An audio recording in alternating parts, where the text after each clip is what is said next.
자, 안녕, 민규쌤입니다. 자, 세계사 해설 시작하도록 할게요. 여러분 시험 보느라 고생 많았습니다.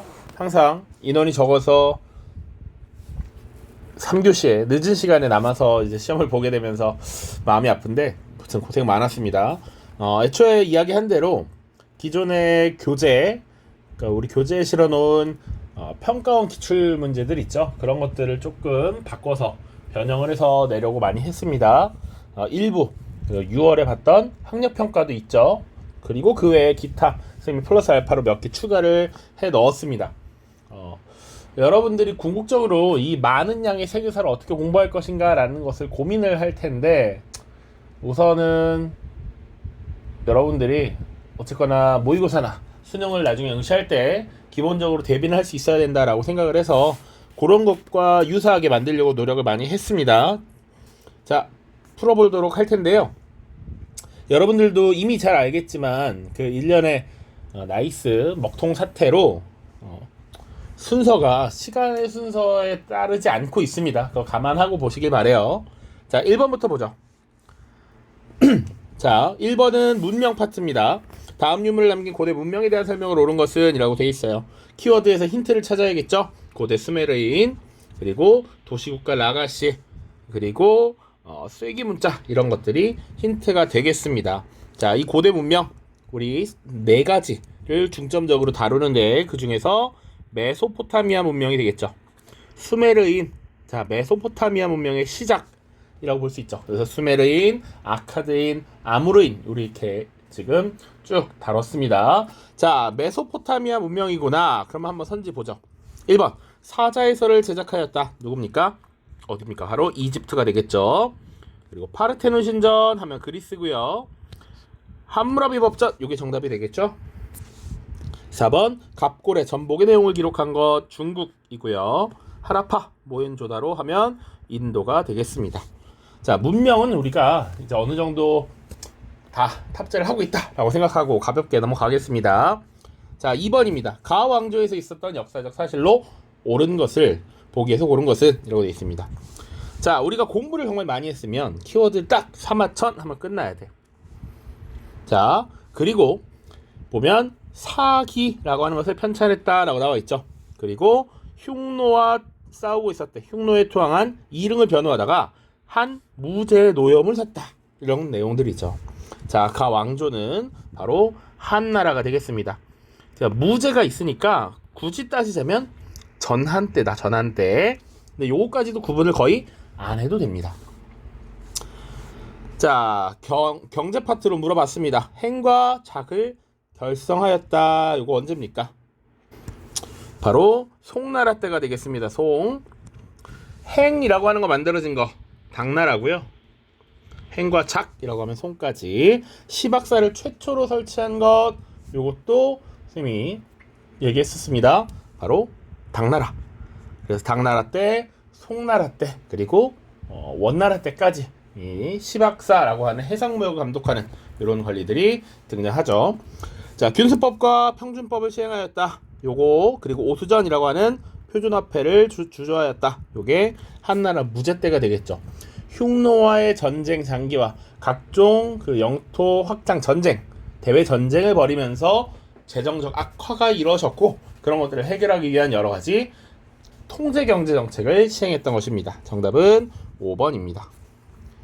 자, 3번입니다. 가나 국가에 대한 설명을 옳지 않은 것은, 자, 12세기 초 부족을 통일한 아구다는 금을 세웠고, 이 금나라가 가와 연합하여 나를 공격했대요. 아직은 잘 모르겠습니다. 이후 금나라는 나를 단독으로 무너뜨리고 나아가 가마저 공격하여 수도를 함락시킨 뒤 황제를 포로로 끌고 갔대요. 자, 요 사건은 우리가 정강의 변이라고 했습니다. 정강의 변. 그래서 당시 가 나라가 남쪽으로 쫓겨나서 왕조를 재건하고 항저우를 수도로 삼았대. 그러면 요 가는 이제 확실히 나왔어. 가는 바로 송나라죠. 그러면 이 송나라와 금나라가 연합해서 공격을 하려 했던 세력은 바로 거란족이 세운 요 나라가 되겠죠. 요 나라입니다. 자, 이렇게 파악을 하고 문제를 풀어야 된다. 자, 가 문치주의 정책을 실시하였다. 맞죠? 송태조, 조광윤이 애초에 절도사 출신이었고 이 절도사 세력이 커졌을 때 이 국가 왕조에 미칠 영향을 이미 잘 알고 있었기 때문에 문치주의 정책을 실시했고 절도사의 권한을 약화시켰고 황제가 직접 주관하는 금군을 강화하고 이런 내용도 우리가 다뤘습니다. 2번 장거정의 개혁을 주도한 것은 명나라 때의 일이죠. 송나라 때는 왕한석이라고 하는 인물이 신법을 단행했던 적은 있지. 근데 장거정은 명나라 때니까 틀렸습니다. 2번이 답입니다. 거란, 야유라 보기, 복명간제, 남명간제 다 맞는 설명이죠. 그리고 가와 나가, 전연의 맹약. 송나라와 거란이 1004년에 전연의 맹약을 맺고 송나라가 형님 대우를 받는 대신에 세패를 지급하기로 했다. 이런 내용들 다뤘었습니다. 그래서 송나라가 거란과 어떤 관계를 보였는가, 그리고 서하와 어떤 관계를 보였는가, 그리고 금나라와 어떤 관계를 보였는가, 그런 것들을 좀 살펴봐야겠다. 자, 4번부터 6번입니다. 자, 선택형이에요. 선생님이 요거 하나, 이 중국 역사와 관련해서 지금 하나의 세트형 문항을 만들어 봤습니다. 가제도는 지방관이 덕망 있는 인재를 중앙에 추천해서 관료로 선발하는 제도이다. 자, 추천제도야. 일단 기본적으로는 관료 선발 제도이면서 추천제도입니다. 특히 유교적 도덕, 특히 효렴이 중요한 기준이 되었다. 후대로 갈수록 호족들이 이 천거를 독점함으로써 권력을 장악해 나갔다라고 표현해 놨습니다. 요 제도, 호족이 등장하게 된 요 제도, 바로 향거리선제죠. 향거리선제. 선생님이 내면서 오히려 이 향거리선제를 잘 모를 수도 있겠다, 헷갈릴 수 있겠다, 생각이 안 날 수 있겠다, 이렇게 생각을 했어요. 자, 나와보시면 기본적으로 유교를 국가의 통치 이념으로 삼았던 나라에서 유교 경전의 이해 정도를 시험을 통해서 관리를 선발하는 것이었다. 자, 중국의 왕조도 했고요. 한반도에도 전파가 되면서 시대별 국가별로 다르게 운영이 됐대. 요 제도는 바로 과거제도죠. 과거제도. 다는, 자, 9개 등급으로 평가한다. 향촌의 인재를 선발하는데 9개 등급. 자, 그래서 유력 호족들이 높은 등급을 받는 문제가 나타났대. 이미 호족들이 높은 등급을 받아 한나라 뒤겠죠. 요거 9개 등급이라니까 많이 눈치챘죠. 구품 중정제입니다. 중정관이 파견되어서 향촌의 인재를 평가하고 그것을 기반으로 관리를 등용시키는 제도였다. 자, 향거리 선제가 시행됐던 시기 한나라 때고요. 과거제는 이 구품중정제가 위진남북조 시기에 시행되다가 그것을 통일한 수나라 때 구품중정제를 폐지하고 과거제가 시행됐습니다. 자, 이렇게 보면 돼. 그러면 제도 가다를 시행 순서에 맞게 배열한 것은 향거리 선제가 첫 번째, 구품중정제, 그 다음 과거제가 되겠죠. 정답은 가다나 2번이 되겠습니다. 5번 나 제도를, 과거 제도를 최초로 시행한 국가야. 최초로 시행했으니까 수나라입니다. 수나라 하면 구품중정제 폐지, 그리고 그 대안으로서 이제 과거제라고 하는 것을 시행한 겁니다. 자, 수나라와 관련해서는 사실은 또 나올 수 있는 키워드가 정해져 있죠. 대운하 건설 혹은 고구려 침공, 요거 정도 기억하시면 되겠습니다. 자, 그래서 정답은 바로 1번에 있죠. 고구려를 침공하였다. 나머지는 왜 안 되는지 한번 보자고. 이갑제를 시행하였다. 명나라 때죠. 국호를 청으로 고쳤다. 후금이 되겠고요. 교자와 해자를 발행한 것은 송나라, 주전 충해난으로 멸망한 것은 당나라가 되겠습니다. 6번 다제도가 시행되었던 시기의 문화적 특징입니다. 자, 위진남북조였어. 위진남북조 시대. 자, 선생님이 좋아하는 아이브를 지금 데려왔습니다. 가을, 사고전서 등의 편찬 사업이 추진되었어. 자, 사고전서라고 하는 건 청나라 때죠. 특히 뭐 권륭제 때예요. 그러니까 이 한인들을 회유하기 위한 방법으로서 학문지능이라는 것을 일으키기도 했지만 그 와중에 이런 서적들의 자신에 대한 공격, 만주족에 대한 비난 이런 것들을 한번 검열하는 과정도 거쳤죠. 회유책이면서 강경책이었습니다. 이것이 한족들을 끌어들이면서도 통제하는 이런 방식이었어. 가을이는 틀렸습니다. 레이는 룩먼 윙강 지역에 석굴 사원이 건립되었어. 맞죠. 자, 대표적인 석굴 사원들이 이때 만들어졌잖아. 이백과 부보 등에 의해서 시문학이 발전해서 요거 당나라입니다. 그래서 당나라의 역사를 구분할 때 이 유명한 시인들이 정말 많이 나왔기 때문에 시의 발전에 따라 당나라의 시대 구분을 하는 경우도 있었어. 그래서 이백과 두보를 뭐 시의 성인, 시의 신선 뭐 이런 식으로 표현하는 경우도 있었습니다. 당나라 시대니까 아니야. 그리고 리을 유지는 무조건 정답이죠. 중림칠연으로 대변되는 청담사상이 출연했어. 정답은 4번이 되겠습니다. 니은 리을입니다. 7번 가황제에 대한 설명을 옳은 것은, 자, 이것은 우리 학력평가 문제에 있었던 거를 조금 바꿨습니다. 내용만. 자, 땡 왕조의 형제들이라고 되어 있고요. 우리 모두는 가에 대해 얘기하는데 베이징으로 천도하고 자금성을 건설했어요. 내각대학사를 설치했어. 자, 요거는 바로 영락제에 대한 설명이죠. 영락제. 홍무제가 사실 건국했던 건 난징입니다. 난징. 당시 금릉이라고도 했는데 이 난징의 수도를 세워놓고 그 이제 자신의 아들들은 사실상 이제 제후 왕처럼 이제 임명을 했다라는 것이지. 이때 영락제가 주체가 지금 북방 지역으로 파견이 되어 있었습니다. 자, 그런데 이 주체가 나중에 사실은 조카를 제끼고 황제 자리에 오르게 되고요. 자신의 근거지였던 북방 지역으로 수도를 옮기게 되는 것이죠. 그래서 베이징 천도, 자금성 건설 반드시 기억해놔야 되고요. 홍무제가 재상제를 폐지했단 말이야. 근데 이 재상제를 폐지하고 나니까 왕이 봐야 될 업무가 너무 많아. 그래서 왕을 도와줄 서포터를 하나 구했던 것이죠. 그것이 내각 대학사였습니다. 자, 그래서 영락제에 대한 설명 찾으면 되는데 영락제와 관련된 대표적인 키워드들이 이거 하나 빼고 다 나왔어. 바로 환관이었던 정화를 파견해서 명나라 중심의 조공, 책봉, 질서를 구축하게 했던 것이죠. 질서를 확립했다. 뭐 이런 정도 기억을 하셔야 됩니다. 나머지 보죠. 육유를 반포하였다. 요거 홍무제죠. 명나라를 건국한 홍무제가 이제 한족 왕조의 회복을 외치면서 유교윤리를 백성들에게 전파하려는 이런 모습들로 6가지 내용을 널리 알려라 라고 했습니다. 자, 일조편법을 시행한 것은 장거정이라는 인물이 추진한 개혁이었죠. 장거정의 개혁. 만력제 이후 시기가 되겠습니다. 3번의 난을 진압한 것은 청나라의 강희제가 되겠고요.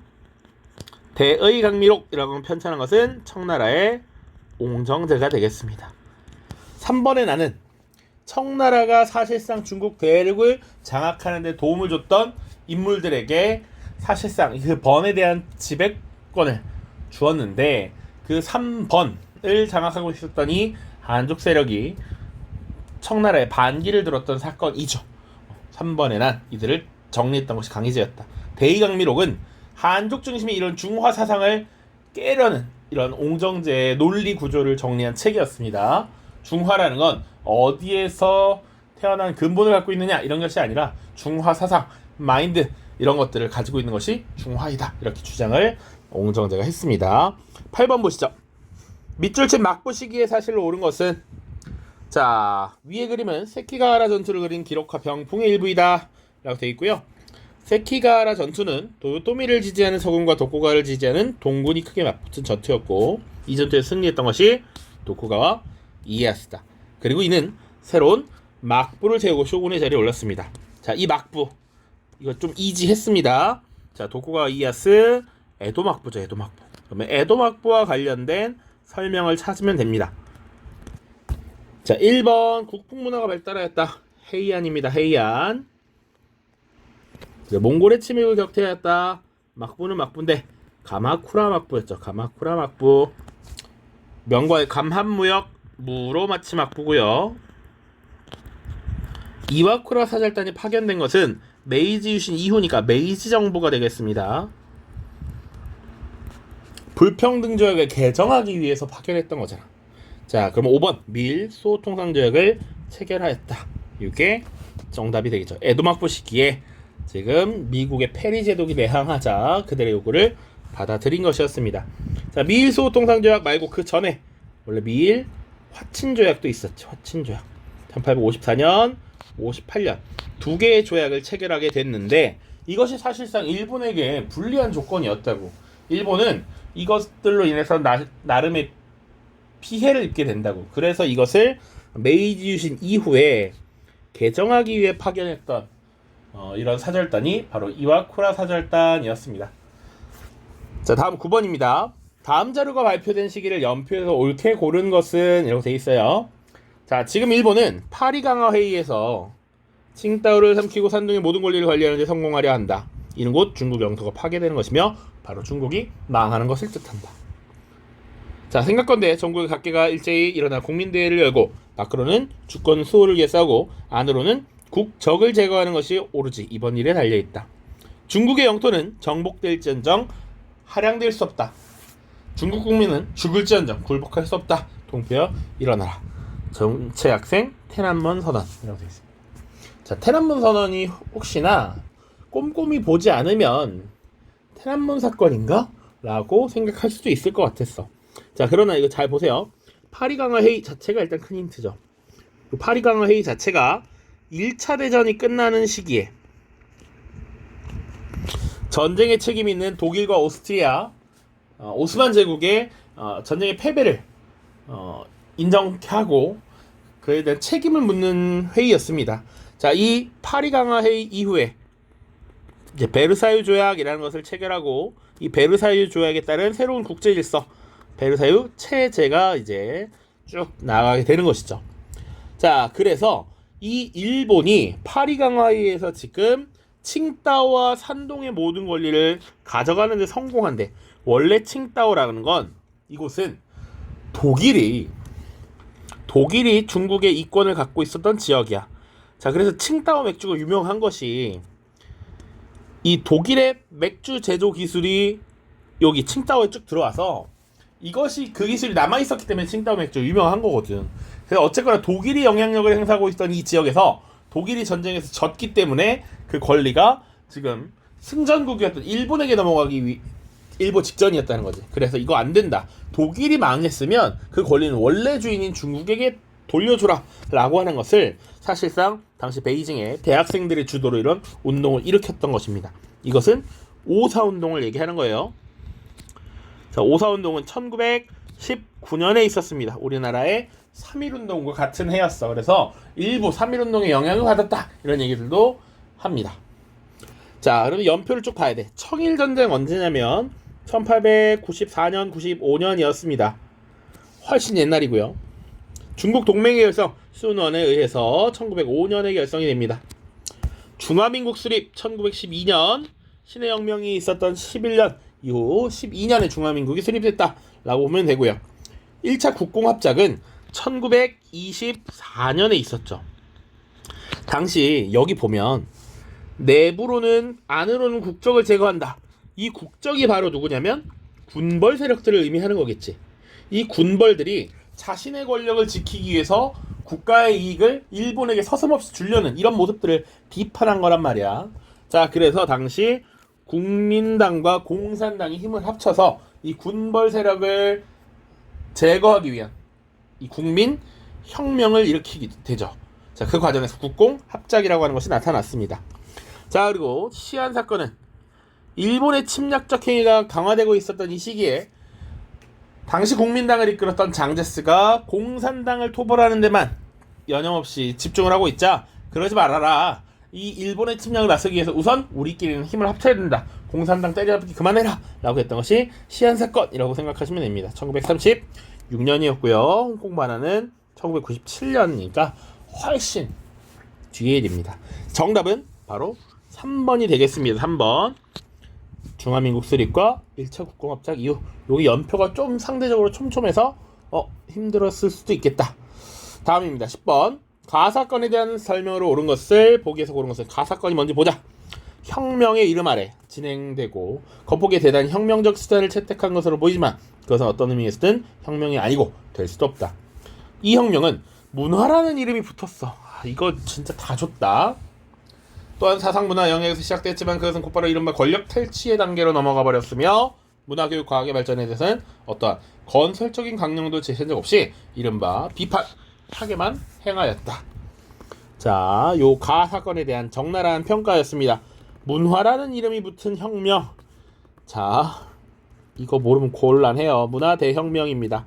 자, 그래서 이 문화대혁명은 사실상 대약진운동의 실패 이후에 정치적 위기를 맞은 마오쩌둥이 자신을 반대하는 비판 세력들을 정치적으로 공격하는 이런 모습이었던 것이죠. 그래서 당시 덩샤오핑이나 류사오치 같이 일부 자본주의적 요소를 도입을 주장하는 이런 인물들을 주자파로 공격하고요. 기존의 문화, 전통 질서를 파괴하는 홍위병들을 동원하는 이런 모습들이 나타났다라는 거 기억해야 됩니다.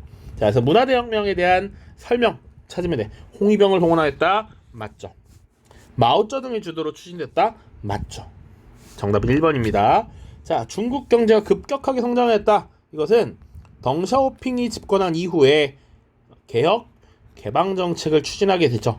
그래서 연평균 10% 이상의 성장률을 쭉쭉쭉 올리게 됩니다. 대장정이 시작되는 데 영향을 미친 것은 장제스가 공산당을 탄압하는 이런 모습들을 보였을 때 마오쩌둥의 주도로 대장정이 1934년부터 시작이 되는 것이죠. 11번 보겠습니다. 자, 밑줄 친 이 시대에 있었던 사실을 옳은 것은 이렇게 되어 있습니다. 자, 도사일기라는 제목의 이 책은 쭉 나와 있고요. 수도 헤이안쿄, 가나문자, 와카 이런 것들 나와 있죠.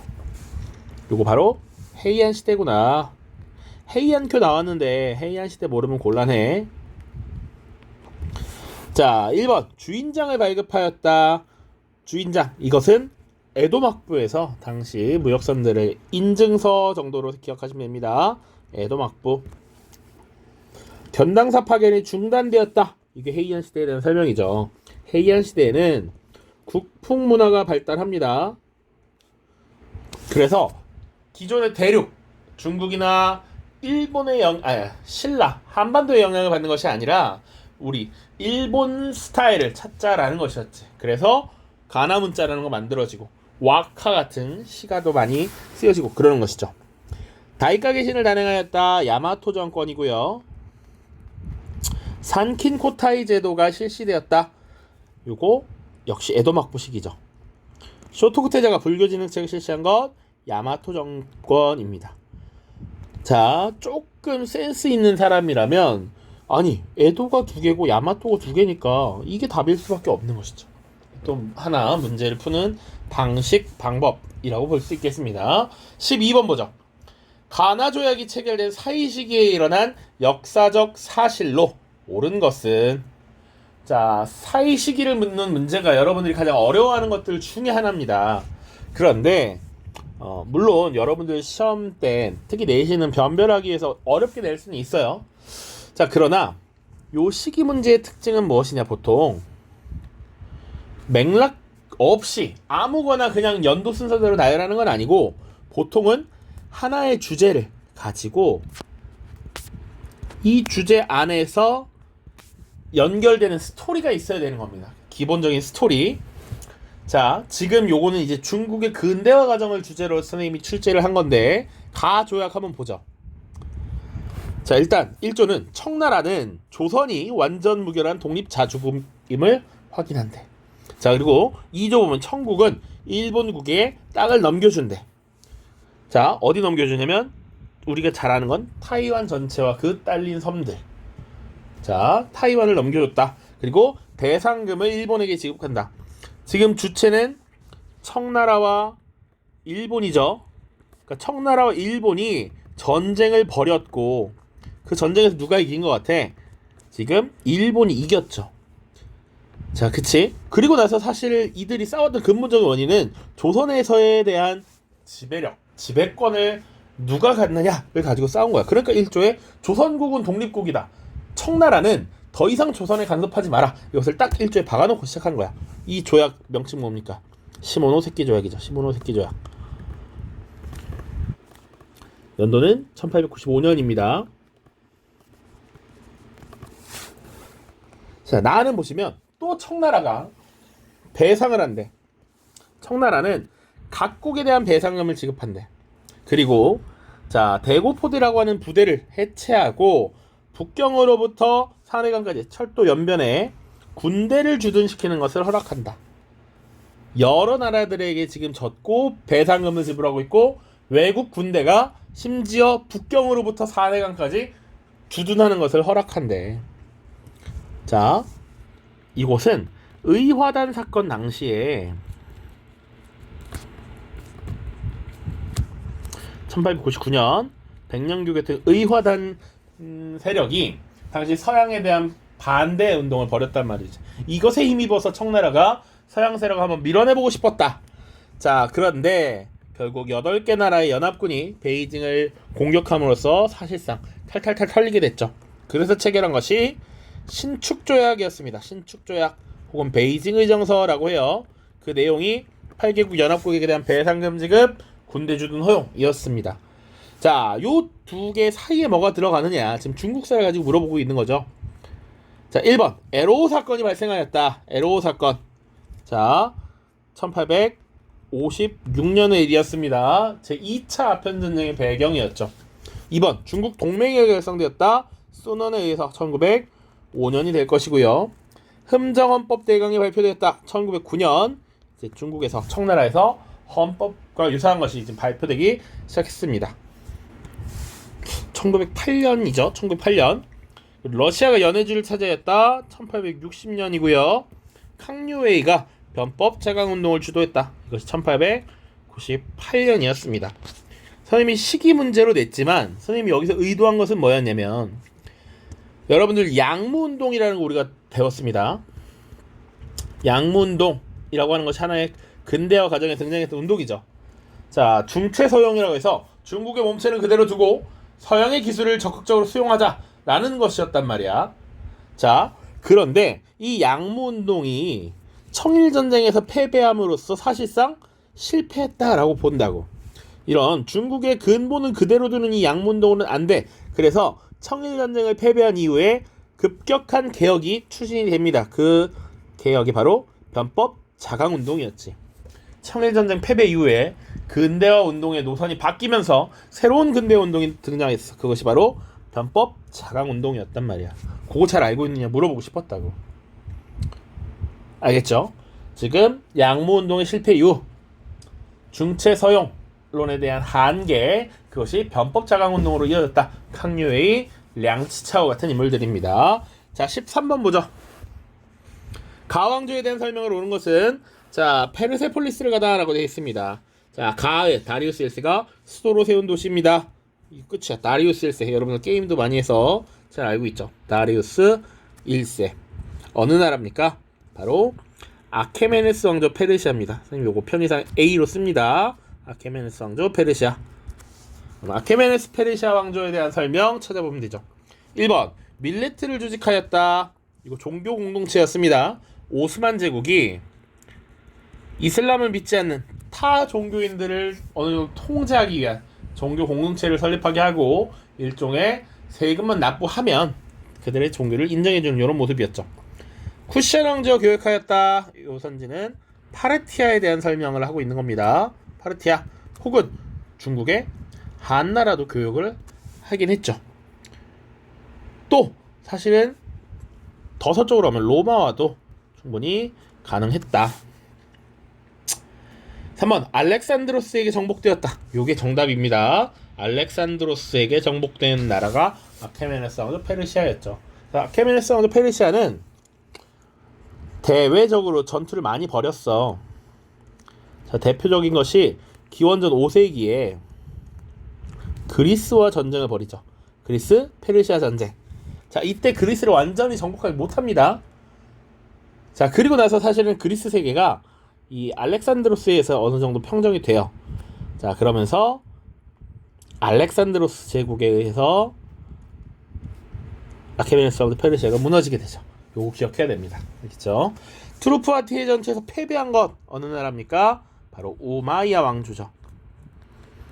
이베리아 반도를 정복하고 피레네를 넘어서 유럽 본토로 들어가려 했으나 프랑크 왕국의 공제 카를로스 마르텔에게 지금 막혔습니다. 자, 군사적 본거지인 티마르제를 실시한 것도 오스만입니다. 자, 14번 가나 국가에 대한 설명으로 옳은 것을 보기에서 고른 것은, 요거 우리 기출문제 푼 것 중에 들어있는 거예요. 앞으로 요런 게 조금 어렵게 나올 수 있다라는 거 계속 언급을 했습니다. 자, 가와 나는 한과 로마 제국 사이에 위치하여 동서교역으로 번영을 누렸죠 라고 되어 있습니다. 아까 위에도 있었지. 자, 한과 로마 제국 사이에 위치하여 동서교역으로 번영을 누렸다. 쿠시아, 랑조, 파르티아, 한, 로마, 이거 4개 같이 기억해놔야 돼. 여기 그대로 있는 겁니다. 로마 있죠? 그리고 우리가 여기가 인도인 거 알잖아. 인도 여기 그리고 중국이 있단 말이죠. 근데 잘 보면 한과 로마 제국 사이 위치에서 동서교역을 누렸다라는 것을 통해서 파르티아와 쿠시안이구나 라는 걸 유추할 수 있어야 하고, 그리고 여기 사실 수도를 잘 봐야 됩니다. 수도 일부러 수도를 체크해 준 거니까. 자, 크테시폰이라고 하는 도시를 수도로 했던 나라, 이게 파르티아고요. 푸르샤프라, 요거 당시 이게 처음 출제됐을 때 되게 생소했습니다. 쿠시안입니다. 쿠시안. 우리 서아시아, 중앙아시아, 인도 각 왕조의 수도는 같이 기억을 해두는 것이 문제풀이에 많은 도움을 줄 것이다. 가는 파르티아, 나는 쿠시안입니다. 가, 칼리프직을 세습하였다. 칼리프라고 하는 거 등장하려면 이슬람이 등장을 해야 되는 거잖아.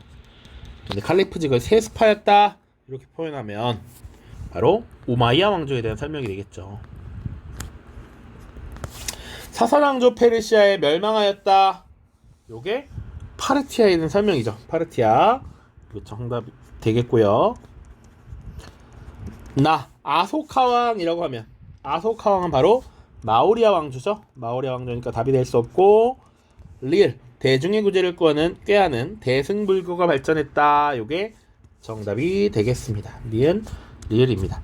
아소카왕이 있었던 마오리아 왕조에서는 상좌부 불교를 굉장히 중시했었다라는 거 같이 기억해놔야 됩니다. 마오리아와 쿠시안 이렇게 비교를 할 수 있어야 한다.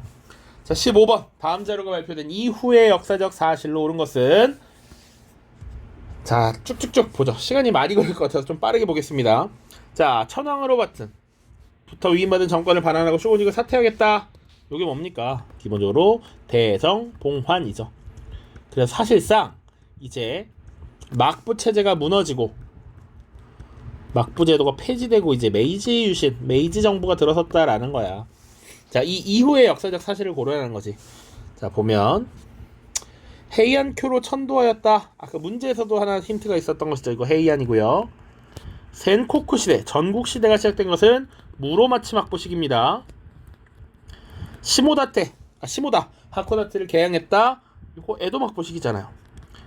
미일 화친조약이지. 미일 화친조약 1854년 막부 시기입니다. 자, 러시아와 포츠머스 조약을 체결하였다. 이게 정답이 되겠죠.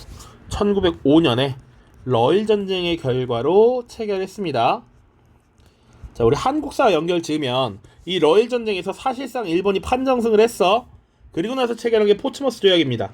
이때 한반도와 만주 지역에 대한 이권은 일본이 주도권을 갖는다. 한반도에 대한 이권은 일본이, 만주는 일본과 러시아가 함께, 뭐 이런 식으로 얘기했단 말이야. 자, 그러고 나서 이제 일본이 한국을 본격적으로 먹겠다라고 한 거죠. 그래서 1905년에 을사늑약이라는 걸 체결하게 되는 거야. 이제 러시아로부터도 인정을 받았기 때문에. 오케이? 자, 네덜란드인들에게 나가사키 개방한 것 에도 막부죠. 에도 막부. 16번입니다. 각 국가에 대한 설명을 옳은 것은, 자, 이거 틀린 사람 내가 가만 안 둘 거야. 이거 얘기했습니다. 자, 각 국가는 티그리스 강역에서 어쩌고저쩌고 해서 철제무기 전차, 서아시아 세계 상당 부분을 통일했다. 그리고 총독파에서 중앙 집권 체제를 강화했다. 그리고 심지어 이 도시까지 줬어. 서아시아 세계를 최초로 통일한 국가 아시리아죠. 아시리아. 선생님이 아시리아는 선생님이 나올 때까지 계속 밀어서 꼭 이렇게 할 것이다. 이건 출제할 것이다. 이렇게 얘기를 했습니다. 정답은 4번 수도 니네베에 왕립도서관을 건설하였다. 이거 우리 평가원 모의고사에 계속 나오는 선지잖아요. 이거 기억하고 있으라고. 알았죠? 자, 그 전 보죠. 보기. 칼리프를 선출하였다. 정통 칼리프 시대가 되겠죠. 이거는 뭐 평가하는 선지는 아니지만 칼리프를 선출했다, 세습했다, 그 차이 구분 잘 이해하고 있는지 보려고 넣었습니다. 몽골의 침입을 받아 멸망한 것은 셀주크가 될 수도 있고요, 아바스가 될 수도 있습니다. 이베리아 반도까지 영토를 확장한 것 우마이야고요. 왕의 눈, 왕의 기라고 불리는 감찰관 파견한 것 아케메네스 왕조 페르시아가 되겠습니다. 17번입니다. 밑줄 친 이 제국에 대한 설명을 옳지 않은 것은이야. 자, 이 제국의 예니체리라고 하는 거겠다. 이미 사실 끝났어.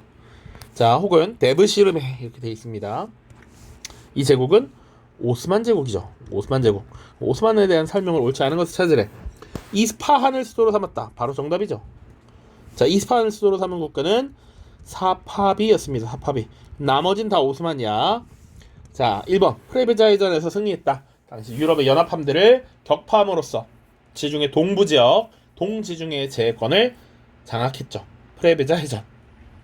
술레이만 대제 기억해야 됩니다. 자, 콘스탄티노폴리스를 정복하였다. 메메트 2세입니다. 술레이만 1세, 메메트 2세. 앙카라 전투에서 티무르에 패배하였다. 이것도 맞는 설명이지. 초기입니다. 초기. 건국 초기 1402년이야. 자, 헝가리를 정복하고 오스트리아의 빈을 포위하였다. 이거 술레이만 대제 때 얘기죠. 이거 1번이 정답이었습니다.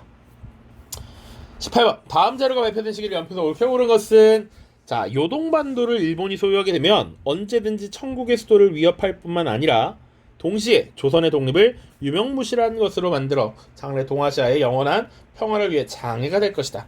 러시아, 독일, 프랑스가 지금 일본 너희가 요동반도를 가져가게 되는 것 안 돼. 이건 동아시아의 평화를 위협하는 거야 라고 간섭하고 있는 거지. 세 개의 나라가 간섭을 하고 있는 거죠.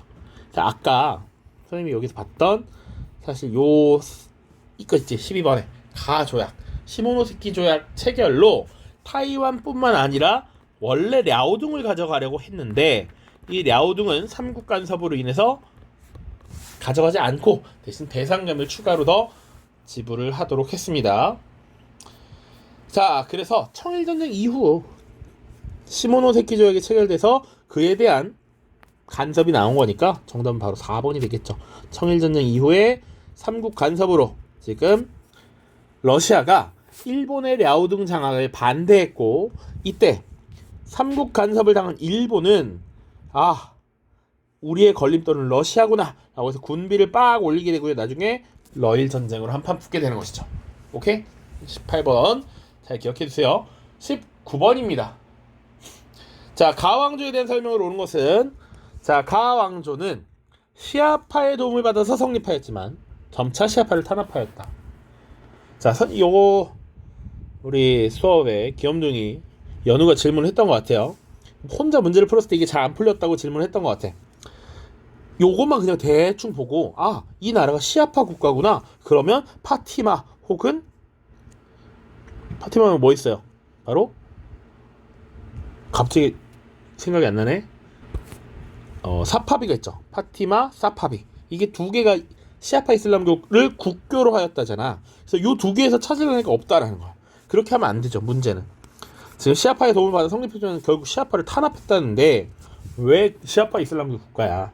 자, 수도를 동쪽에 바그다드로 옮겼다 라고 나와있죠. 나머지 쭉 읽어보시면 됩니다. 지금 시아파의 도움을 받아서 성립했지만 시아파를 탄압했고, 나중에 이슬람으로 개종한 페르시아인들을 관료로 대거 발탁하면서 범이슬람 제국으로 성장한 국가입니다. 요게 바로 아바스 왕조가 되겠습니다. 아바스 왕조. 알고리즘, 알칼리 뭐 이런 것들 선생님이 수업 자료 때 언급을 했던 것들이 있습니다. 자, 아바스 왕조입니다. 1번 탈라스 전투에서 승리하였다. 이지하죠. 당나라와의 전투에서 지금 승리를 하면서 지금 비단길의 주도권을 장악했습니다. 자, 이슬람 세력에 의해 멸망하였다. 이슬람 세력에 의해 멸망하였다. 요건 뭐 예를 들면 사산왕조 페르시아도 들 수 있고요. 혹은 오스만 제국에게 멸망한 비잔티움 제국도 하나의 사례로 들 수가 있겠죠. 자, 다음 이스마일 1세에 건국된 거 사팝이고요. 카르타고 등의 식민 도시를 건설한 건 페니키아였습니다. 문명 파트에서 우리가 다뤘던 페니키아. 페르시아의 전통 군주인 샤를 사용하였다. 요것도 사파비가 되겠습니다. 자, 1번이었습니다. 20번. 밑줄치 이 왕조에 대한 설명을 옳은 것은, 자, 요거 조금 어려웠지 않을까? 라는 생각을 하기도 합니다. 이거 최근에 나왔던 고3 평가원 문제였습니다. 자, 샤루흐는 이 왕조의 개창자인 부친과는 달랐다. 아버지가 왕조를 개창한 인물이야. 부친이 몽골 제국의 계승을 내세워서 정통성을 확보하려고 하였다면 그는 이런 바탕에서 이슬람법에 기초한 통치질서 확대를 중시했다. 또한 샤루흐는 명정벌을 시도했던 부친과 달리 명가의 화친을 추구했다. 이에 명나라의 영락제도 사절단을 파견함으로써 지금 양국관계가 크게 개선되었다 라고 되어 있죠. 아빠에 대한 설명으로 지금 추론을 하라는 얘기야. 아빠가 나라를 만들었고 몽골 제국의 계승을 내세우면서 몽골의 사실상 원수격인 명나라 정벌을 시도했다라는 것이죠. 바로 티무르 제국입니다. 티무르. 오케이? 그래서 티무르에 대한 설명을 찾으라는 거야. 1번. 레판토해전에서 패배한 것은 오스만 제국에 대한 얘기죠. 오스만이 프레베자해전에서는 승리했지만 레판토해전에서 패배했어. 자, 이 레판토해전에서 승리한 상대는 당시 유럽의 연합함대야. 사실상 신성 함대인데, 신성동맹의 함대인데 주도했던 것은 에스파냐의 펠리페 2세입니다. 술탄 칼리프 제도를 확립한 것 오스만 제국이고요. 오스만 제국의 셀림 1세입니다. 자, 이 셀림 1세가 이집트의 맘루크 왕조를 정복함으로써 칼리프의 지위를 사실상 획득했고 술탄이 칼리프를 겸하는 술탄 칼리프 제도가 확립이 된 것이죠. 자, 우즈베크인의 침략으로 멸망하였다. 이게 정답입니다. 선생님이 이거 설명할 때 이런 걸 알아야 되나 싶긴 하지만 우리가 티무르와 사파비를 공부할 때 각각 어떻게 무너졌는지도 키워드로 충분히 나올 수 있다. 티무르는 우즈베크인에게 멸망했다. 이거 기출이 한번 됐어요. 사파비도 같이 알아두라고 했습니다. 아프간족의 침입으로 쇠퇴하였다. 이렇게 보통 언급이 됩니다. 자, 이집트의 맘루크 왕조를 정복한 거 역시 오스만의 셀림 1세고요. 아바스 왕조로부터 술탄의 칭호를 받은 것은 셀주크 티르크가 되겠죠. 21번입니다. 밑줄 친 제국에 대한 설명으로 옳지 않은 것은 황제는 정복 활동을 통해서 데칸고원 이남까지 영토를 확장하여 제국의 영광을 드높였다. 이거 기출문제 변형입니다. 원래 문제에서는 황제를 물어봤는데 지금 제국으로 바꿨습니다. 자, 그러나 그는 선대 황제가 폐지하던 지지아를 부활시키는 등 이슬람 제일주의를 지향했고 심지어 이 세력은 고빈드 싱의 지도 아래 펀자브 지방에서 저항을 끈질기게 이어갔다. 이거 시크교 문제를 바꾼 거죠. 자, 이 제국 바로 무굴 제국이죠. 무굴 제국. 무굴 제국에 대한 설명으로 옳지 않은 것을 찾으면 되겠네요. 바부르가 건국하였다. 맞죠? 무굴 제국을 건국한 인물 바부르였습니다. 타지마에 건립한 거 맞죠? 무굴 제국 때야 샤자한이라고 하는 황제가 자신의 부인 뭄타즈마를 기리기 위해서 궁전식의 묘당을 만든 겁니다. 쿠투브 미나르를 건설하였다. 이게 정답이죠. 자, 쿠투브 미나르는 델리 술탄 왕조를 개창한 아이바크가 건립을 했으니까요. 쿠투브 미나르 열심히 외우라고 했던 것 같습니다. 4번 나나크가 시크교를 창시하였다. 이것도 무굴 제국 시기고요. 마라타 동맹의 반란 이것도 무굴 제국 시기가 맞습니다. 자, 22번 보죠. 자, 가나 국가 한번 보죠. 제국의 영토가 방대해지면서 중앙정부의 내분과 지방 총독들의 할거, 이민족의 잦은 침입 등으로 아바스 왕조는 급격히 쇠약해졌다. 오마이야 왕조가 망한 뒤 그 일파가 이베리아 반도에 가 왕조를 세웠대요. 자, 이베리아 반도에 세워진 가 왕조, 가는 후 우마이야입니다. 그래서 아바스 왕조에 맞섰어. 이들이 칼리프를 자칭했습니다. 또한 이집트에서도 새로운 이슬람교가 독립해서 나 왕조를 열었습니다. 자, 그래서 3명의 칼리프가 동시에 공존했던 시기 설명했습니다. 요거는 파티마 왕조가 되겠죠. 카이로를 수도로 했습니다. 자, 후마이야 코르도바를 수도로 하였다. 맞죠? 후마이야의 수도였습니다. 자, 아무르인에 세워졌다. 아무르인은 바빌로니아를 말하죠. 바빌로니아 함무라비 왕으로 알고 있습니다. 우리가 바빌로니아. 자, 나 시아파 이슬람교를 국교로 하였다. 이게 맞죠? 나 군관군제와 둔전병제를 실시했다. 비잔티움 제국입니다. 비잔티움 제국. 더 기억 디귿. 23번 보죠. 밑줄 친 이 왕조의 문화에 대한 설명으로 옳은 것은, 자, 동진애고법승 법편은 장안을 출발해 중앙아시아를 거쳐 이 왕조의 땅을 받게 되었습니다. 자, 쭉쭉쭉 나와 있고요. 그는 탁실라, 푸르샤프라, 부다가야 등 불교 성지를 순례했어. 일단 인도다, 인도. 그치? 그리고 3년 동안 수도 파탈리푸트라에서 대중부 율장을 필사하고 연구하는 일에 전념하다가 실론을 거쳐 무역선을 타고 귀국했다. 여기는 동진도 기억을 해야 됩니다. 자, 여기 나와 있는 이 동진은요, 여러분, 위진 남북조 시대 기억하죠? 위진 남북조 시대는 위, 촉, 오 나뉘어 있다가 위나라를 사실상 뒤를 이은 진나라에 의해서 통합이 되고, 자, 그리고 나서 북방의 오랑캐가 5종류 오랑캐가 이 중국 화북 지역으로 내려오게 되면서 진나라가 밑으로 쫓겨나지. 자, 이게 동진이었습니다. 그리고 여기는 5호 16국 시대가 벌어지고 이것을 통일했던 것이 북이었어. 북이. 자, 동진의 뒤를 이어서 남쪽에서는 송, 제, 양, 진 이런 나라가 등장했고요. 이거는 서위, 동이로 나뉘었다가 나중에 결국은 다 통합되는 것이 수라는 나라였습니다. 수. 기억해야 돼. 그럼 이 동진은 어떤 시기에 있었느냐? 위촉 5, 3국으로 나뉜 게 기본적으로 3세기야. 3세기. 그러니까 3세기 이후 4세기까지 보면 됩니다. 대략적으로. 자, 그러면 이 시기에 심지어 인도의 수도는 파탈리푸트라 이런 것들을 조합해서 이게 굽타 왕조구나 라는 것을 파악을 해야 되는 문제였어요. 오케이? 자, 이거 지문 자체가 굉장히 난이도가 있는 지문이었습니다. 실제로 평가가 기출이었고요. 자, 굽타 왕조에 대한 설명이야. 우리 물론 이거 풀어봤던 거니까 잘 할 수 있었을 것이라고 생각합니다. 자, 만엽집이 저술되었다. 이거 일본이잖아요. 일본 나라 시대.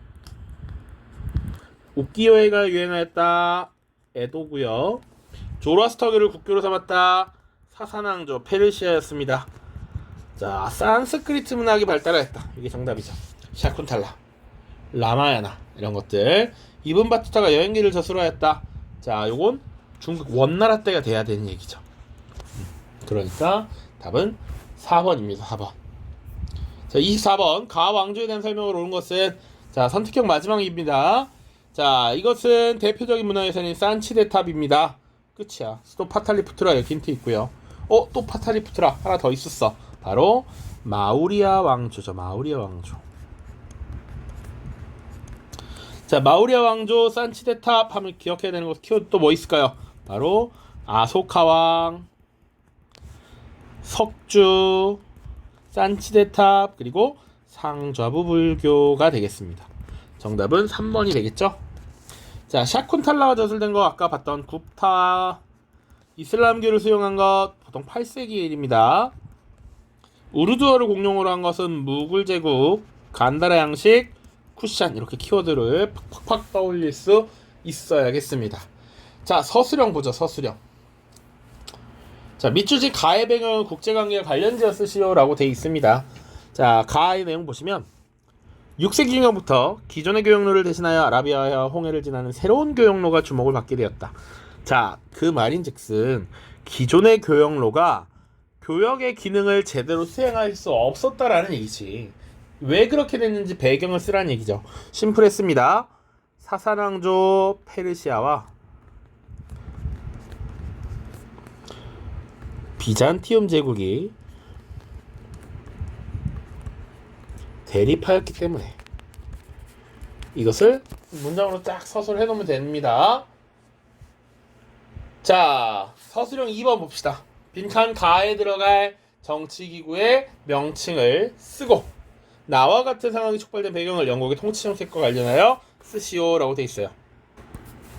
자, 영국은 효과적인 인도 지배를 위해서 인도인의 지식인과 자본가 등을 회유해서 전국적 정치 조직을 만들도록 지원했습니다. 자, 그래서 가가 결성될 때 가는 뭐겠습니까? 그러면 당연히 인도 국민회의가 되겠죠. 인도 국민회의. 자, 그런데 나를 보시면 일부 급진파는 1906년 콜카타 대회를 열어서 영국 상품의 불매, 스와라지, 스와데시, 국민교육의 실시 등 4대 강령을 채택했다. 그러니까 원래는 영국의 협조적이었던 이 단체가 갑자기 반영민족운동의 방향으로 선회했다.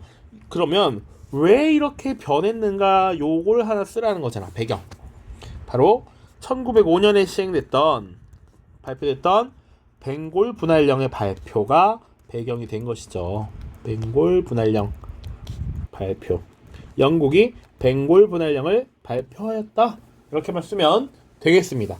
이게 2점, 여기 3점이 되겠습니다. 자, 모두 고생 많으셨고요. 지금 쭉 이어가는 과정입니다. 본인이 당연히 열심히 해야겠다 목표를 가지고 있으면 끝까지 포기하지 않고 달리길 바랍니다. 알았죠? 자, 모두 고생 많으셨고요. 다음에 더 알찬 시험 문제로 여러분들을 맞이하겠습니다. 고생 많았습니다. 안녕.